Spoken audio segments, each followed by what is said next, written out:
Some pain doesn't yell. It just goes quiet and changes you.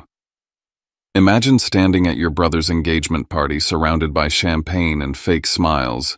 Then your own father screams, "You're not my son anymore," and shoves you into the fountain like you're trash. And the crowd, they clap. They laugh. Like your humiliation is the entertainment. Tonight's story isn't here so we can cheer when people get what's coming. It's not about judging anyone either. It's about that sharp moment when belonging is ripped away in public. And what a person does next when they're dripping wet shaking and everyone wants them to disappear. So come into this with me, just a little quiet, a little heart. Because minutes after he says, "Remember this moment," the gates open, and the one person they all underestimated walks in. And suddenly, every face in that garden turns pale. My name is Zephyr Caldwell, and I'm about to tell you the story of the night my father tried to bury me in public, and how that moment became the first time I finally stopped begging to belong. But before I share my story, I'd love to know you're here with me and listening to me. Comment hi below or tell me where you're from. I love hearing how far my story can reach because sometimes knowing someone is there makes all the difference. And if you've ever been humiliated by the people who were supposed to love you, please consider subscribing. Not just for me, but because stories like this remind us we're not crazy, we're not alone, and we're allowed to choose ourselves.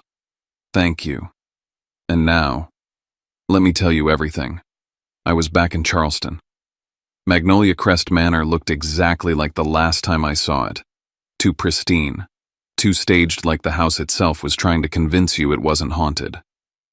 5 years ago, I'd left through that iron gate without a goodbye. Now at 30, I walked back in with a spine made of stone and a single goal: make my appearance at Wesley's engagement party, play my role, nod to the crowd, and put an end to years of whispers that I ran away out of guilt. Let them see me. Let them choke on the fact I returned with my head held high. But beneath all that, I came to find out if the rumors were true. That Caldwell Maritime and Logistics, my family's empire, was quietly bleeding out. The party was a scene ripped from a lifestyle magazine. String quartet playing Bach. Waiters in linen vests weaving through manicured hedges with trays of champagne. Everything white and gold, elegant and cold. The tables were perfectly spaced around the fountain in the courtyard, its icy water glittering under the late spring sun like a stage awaiting a tragedy. As soon as I stepped in, I felt it. The hum of tension. The quiet, curated spectacle. This wasn't just a party. It was a coronation. Wesley, the golden boy, standing tall in his navy suit with his fiancée, Tatum Rowland, beaming at his side. Her family had money, media contacts, and a thinly veiled obsession with image. I counted 3 Charleston media figures, 2 retired Port Authority directors, and several Rowland family members who'd brought their own PR staff. This wasn't about love. This was a press release in motion. I wasn't supposed to be here. I could see it in their faces. I RSVP'd yes, but no one expected me to show. I passed a table where 2 port execs whispered about credit tightening and supply chain insurance packages. Their smiles didn't reach their eyes. I caught one of them glancing nervously at my father. And Dane Mercer, CML's CFO, who once avoided me like I was contagious, now stood inches from Gordon Caldwell, like a loyal bodyguard. That was the first red flag. The second came when I saw Wesley dodging eye contact after answering a Rowland uncle's question about quarterly revenue. His words were smooth, but his glance shot to our father for silent confirmation. Something was off. Deeply off. Then my father approached. He didn't say hello. Didn't even fake it. Just walked up jaw-locked like he was chewing on iron. "You really had the nerve to come back?" he asked. His voice cut through the music. Heads turned. I looked him square in the eye and kept my tone even. I RSVP'd. "I came to congratulate Wesley. You ran off like a coward. You left this family humiliated. Now you crawl back in like nothing happened." 5 years ago, I'd left because I refused to lie on a logistics deal that put CML's workers at risk. I tried to expose it. Instead, I was branded disloyal. Gordon rewrote the story and made sure everyone believed it. "I didn't run," I said calmly. "I walked away from something I couldn't respect. "You're not my son anymore," he snapped. The words echoed across the courtyard. Every conversation died. Even the quartet stopped mid-note. I should have walked away, but the air turned tight with attention. I knew he wanted this. A public purge. Behind him I saw Marla, his second wife, watching like a hawk, nodding slightly. She was waiting for this exact moment. Then he shoved me. My shoes skidded on the stone. Cold water swallowed me whole. Gasps broke the silence, followed by laughter, then applause. "He's lucky we even let him in," someone said from the Roland side. I rose from the fountain, dripping mascara ink streaked through my vision like war paint. But I didn't scream, didn't flinch. I smiled. Remember this moment. The gates creaked. A low rumble rolled over the gravel path. Black SUVs, matte, silent, purposeful, pulled up. The crowd turned. Security stepped out. People craned their necks. My father's color drained. His jaw slackened. And then Cassian Vale stepped into the sun. Cassian Vale wasn't just a friend. He was the one person who never asked me to shrink. Back in college, we built dreams on bar napkins and dared to think we'd matter one day. Since then, he'd become something else, an enigma in the world of finance and logistics, known in circles where silence costs millions. Today, he stood in a tailored suit, sunglasses shielding unreadable eyes, walking straight through the shocked crowd like the air parted for him. He didn't speak to anyone. Not the media. Not the board members. Not my father, who looked like he'd seen a ghost with a bank account. Cassian walked to the fountain past the dripping stone and extended his hand. I took it. He peeled off his jacket, wrapped it around my shoulders like armor, and said one sentence loud enough for every microphone nearby to catch: "He won't be needing any of you anymore." The courtyard fell into a hush. As we walked away, I caught murmurs unraveling behind us. If Vale's here, CML's in trouble. He's behind the Atlantic Syndicate acquisition last quarter. Did you see Gordon's face? In seconds, the narrative shifted. The exiled son wasn't a punchline anymore. He was a signal, a warning. We got into the car. My phone vibrated nonstop. Missed calls, Gordon Caldwell. Messages, Wesley begging not to make a scene. Emails, Iris Kane from Roland PR asking for a private meeting using phrases like containment and clarify misunderstandings. They weren't concerned about family. They were concerned about headlines. Cassian didn't say much. He never did. But he pulled out a sleek leather folder and handed it to me. "Do you want to see what they're trying to bury?" he asked. Inside were financial breakdowns, vendor replacements, debt disguised as bridge capital, a suspicious cluster of shell companies with overlapping addresses. Some of them used to be reliable names I brought in when I still worked at CML. Now they were gutted and replaced. "This doesn't happen by accident," I muttered. No, Cassian agreed. It happens when people like Mercer play both sides. There's a leak in the hull and they're trying to patch it with PR. We didn't go home. Cassian took me to a hotel near the historic quarter. Quiet, discreet. That night I got a call from Captain Reese, retired now, but once the heart of Charleston's shipping scene. He trusted me back then. Still did. "Zeph," he said, voice low. "There's a shipment missing paperwork. International routing. Dane Mercer pushed it through too fast. Something stinks." It wasn't about the fountain. It wasn't even about being disowned. They were hiding something. And they needed a scapegoat. As I hung up, I noticed an email notification from Iris. She'd attached a draft contingency press release with the headline, "Zephyr Caldwell causes scene at family celebration." They were preparing to erase me again. Make it look like I self-destructed. Cassian stood at the window. "Tomorrow," he said, "I'm taking you to Charlotte. You need to see something. A place where they'll stand when you walk in." I asked, "Who are you now, Cassian?" He turned calm as ever. The man holding the keys to the only exit your family has left. The elevator ride up Vantage Tower felt like time reversing. 5 years ago, I left Charleston with a backpack and a tarnished name. Now I was being ushered into a glass and steel fortress with a private security escort and my name on every list that mattered. The marble lobby of the tower bore the logo of Vale Holdings etched into stone, sharp, clean, permanent. No mistaking who ran the show here. Cassian walked beside me without saying a word. He didn't need to.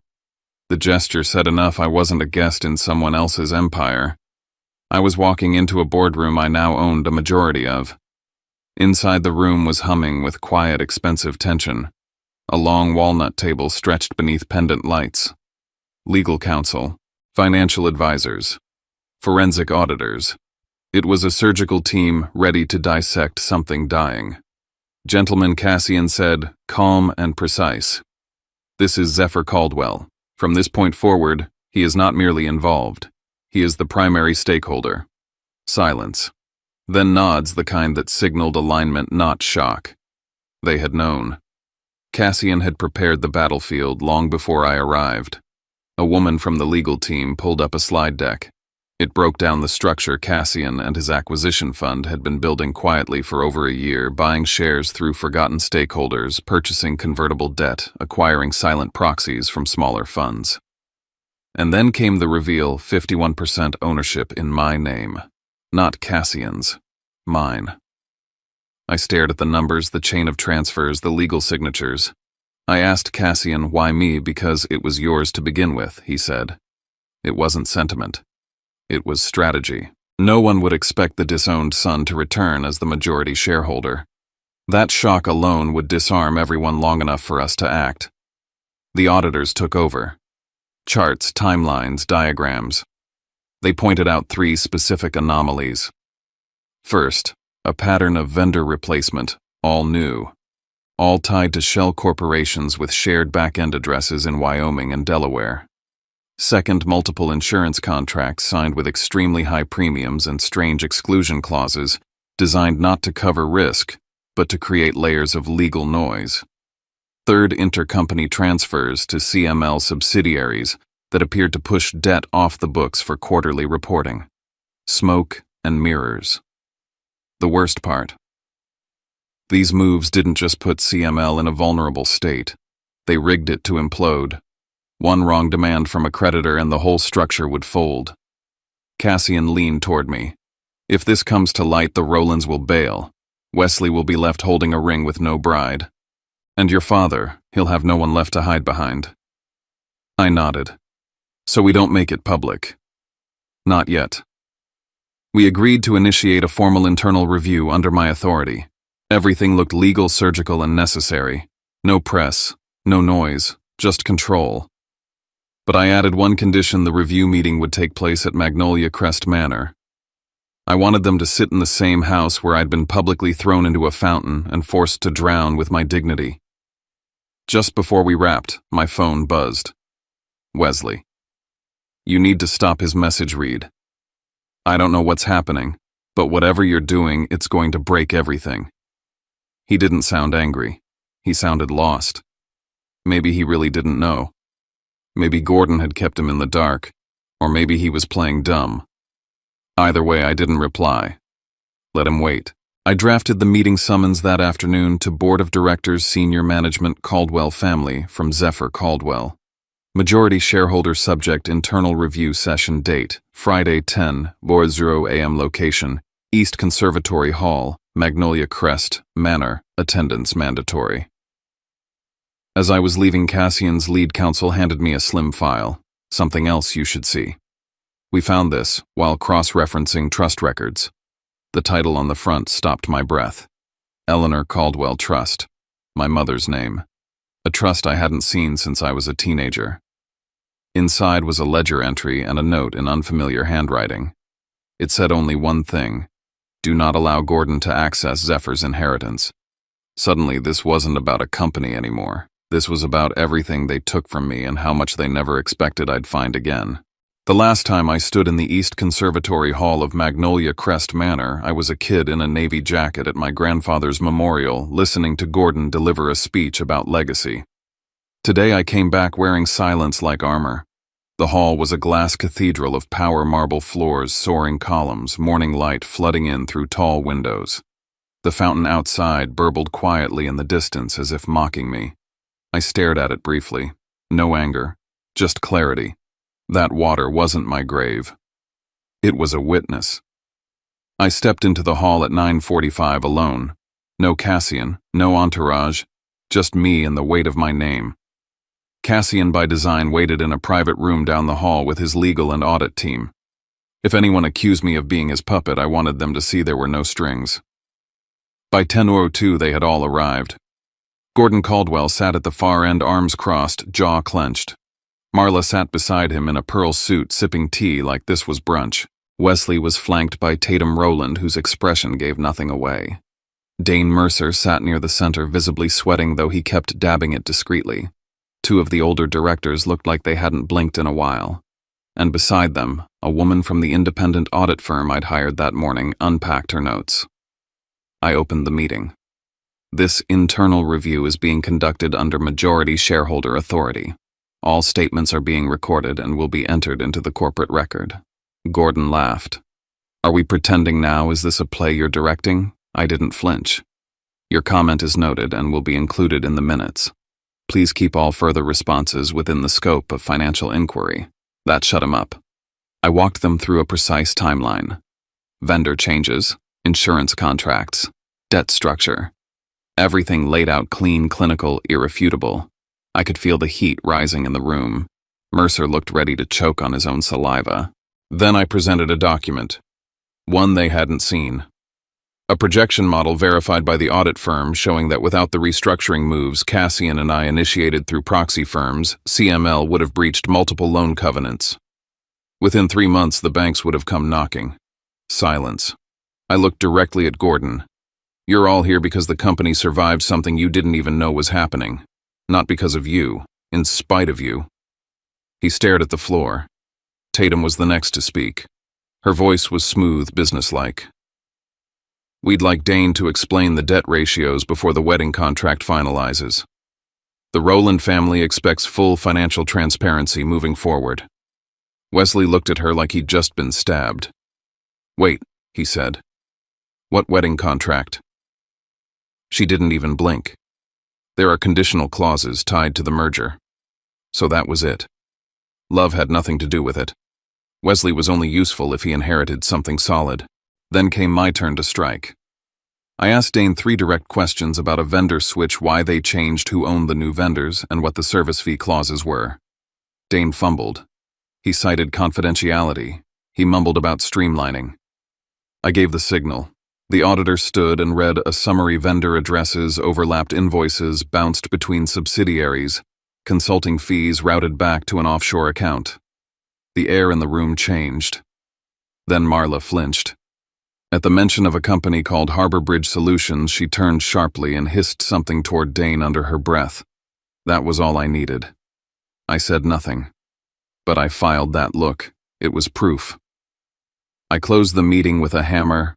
All vendor contracts under investigation are now frozen for 72 hours. Dane, I expect a full paper trail delivered to my office by noon tomorrow. Next session is mandatory in 48 hours. Anyone who misses it will face immediate removal recommendations. Gordon exploded. You're stealing my company. I stood collected, deliberate. I'm not stealing anything. I'm cleaning up what you let rot. As everyone dispersed, the company secretary quietly handed me a scan from the archive. It was a handwritten note from a decade-old board record. My mother's handwriting. Gordon is not to access the trust. It is for Zephyr only. This wasn't just about fraud. It was about a father who buried everything my mother left behind and thought I'd never dig it up. By the time morning rolled over Charleston, I was already across town, far from the manicured gardens and white columns of Magnolia Crest. The docks smelled the same as they always had: diesel and salt-rusted chains and seagull cries, but everything else had changed. I wasn't here to push freight manifests or review yard schedules. I was here to dig, and this time I had a shovel sharper than any they'd seen. Old Captain Reese met me at the corner table of a grimy little cafe that overlooked the bay. He hadn't changed much, same wind-burnt skin, same voice like gravel soaked in bourbon. They started shifting vendors without protocol, he told me straight out. No RFPs, no comparative quotes, just replacements pushed through under executive discretion. And not long after that, a shipment out of Antwerp went missing. But Mercer signed off on it without blinking. I leaned in. Did anyone raise flags? A junior accountant named Lila Grant did, he said. Smart kid. She asked about payment trails tied to a firm called Harbor Bridge. The next week, she was told her position was being restructured. I found her later that afternoon. Not in an office, but in the parking lot of a Publix off Savannah Highway. She was nervous pacing, dressed like she wanted to disappear. I shouldn't be talking to you, she said as she slid into the passenger seat of my car. They've got eyes everywhere. But I can't unsee what I saw. She handed me a folded envelope, screenshots of internal email threads, payment confirmations, and a routing slip showing a high-volume transfer to an LLC fronted by Harbor Bridge. I copied the ledger file, she whispered. It's on this. She lifted a small USB from her bag but froze. Her eyes fixed on a black SUV parked at the far end of the lot. That wasn't there earlier, she muttered. And then she was gone. Slammed the door, vanished between rows of cars. I didn't need to chase her.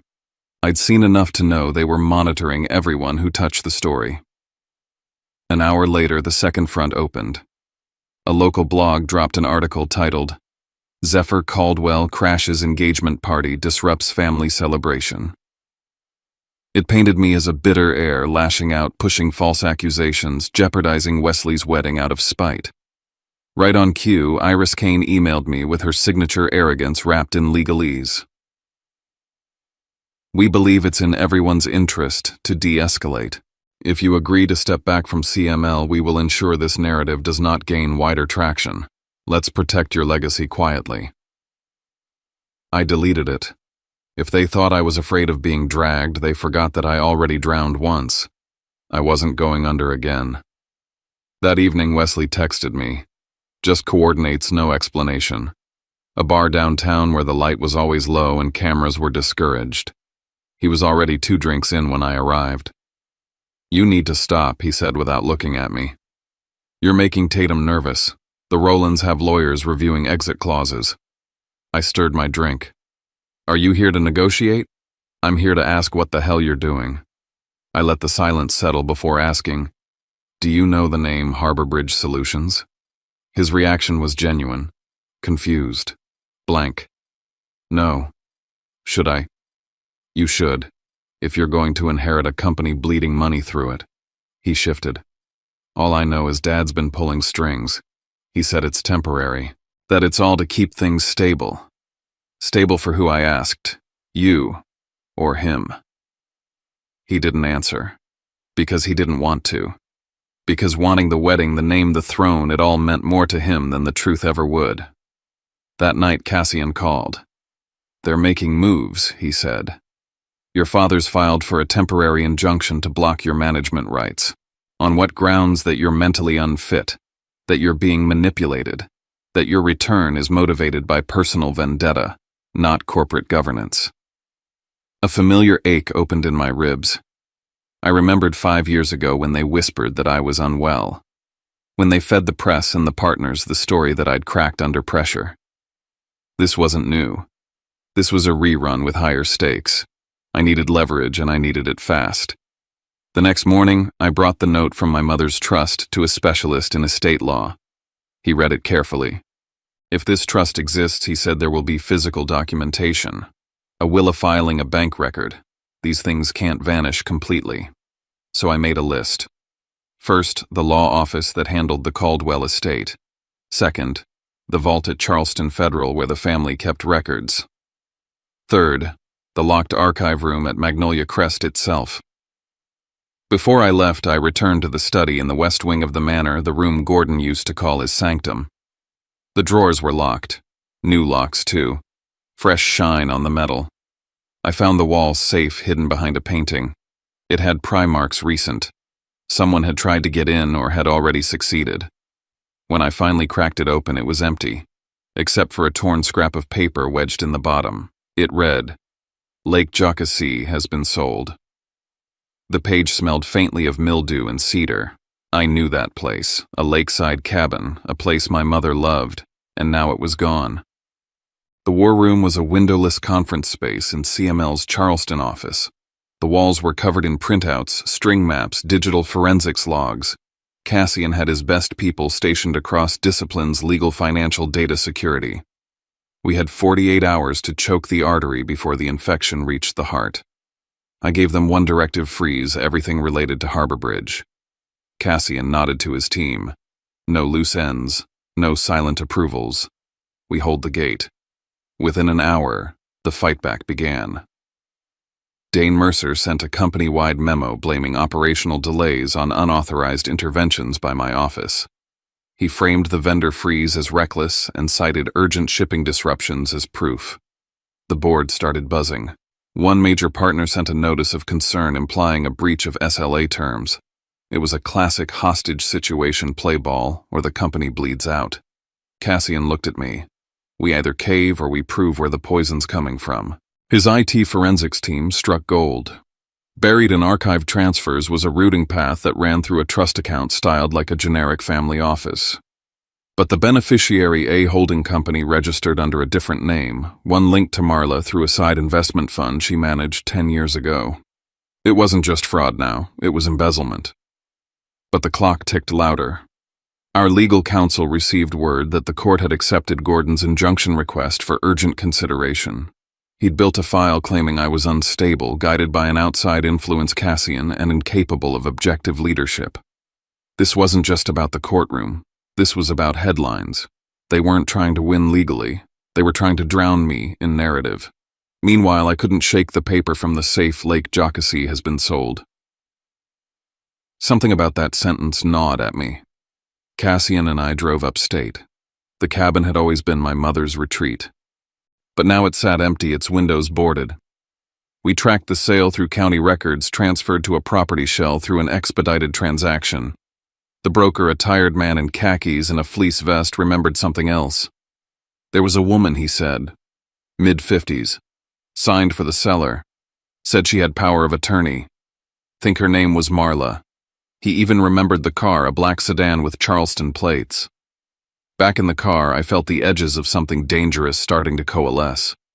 This wasn't just about protecting Wesley's rise, I said. They sold her memory, her space, her peace. They used it to plug the gaps, Cassian said. And now they want you to walk away before you connect it all. I wouldn't. I couldn't. We drew up 2 parallel action plans.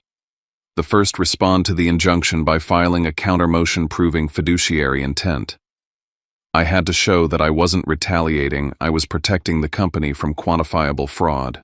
The second, verify the origin of my mother's trust, obtain the missing signature pages, and make it public that her assets were being misappropriated. That night as we drove back toward Charleston, Cassian's phone rang. His lawyer had recovered a near-complete copy of the trust document filed with a former associate at a firm in Atlanta. Everything matched, except the signature page, which was missing. The attorney remembered Gordon requesting it for review years ago and never returning it. I stared out the window, the headlights blurring as we passed dark woods and empty roads. Then my phone buzzed. Voicemail. Tatum.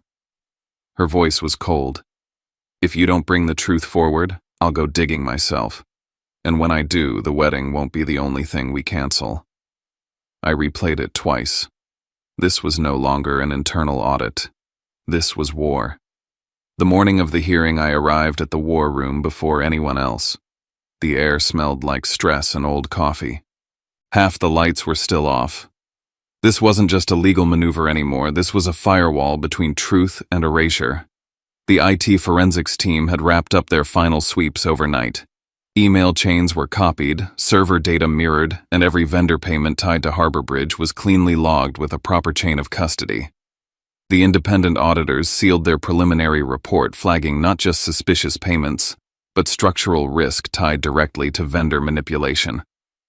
Cassian stood by, calm but alert. He wouldn't testify unless absolutely necessary. We both knew the moment they painted him as the puppet master, the whole case risked collapsing into a soap opera. When we stepped into the courthouse, my father already had his chessboard laid out. His lawyers came out swinging, arguing that I'd returned not as a responsible stakeholder, but as a spiteful child throwing a tantrum over a wedding. that I lacked the experience for large-scale corporate decisions and that my recent orders like freezing vendor contracts were reckless and disruptive.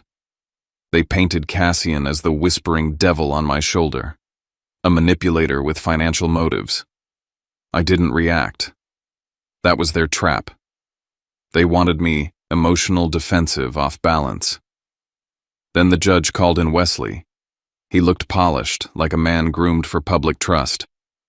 But when questioned about covenant limits, supplier substitution protocols, and why certain vendors were approved without board sign-off, he froze.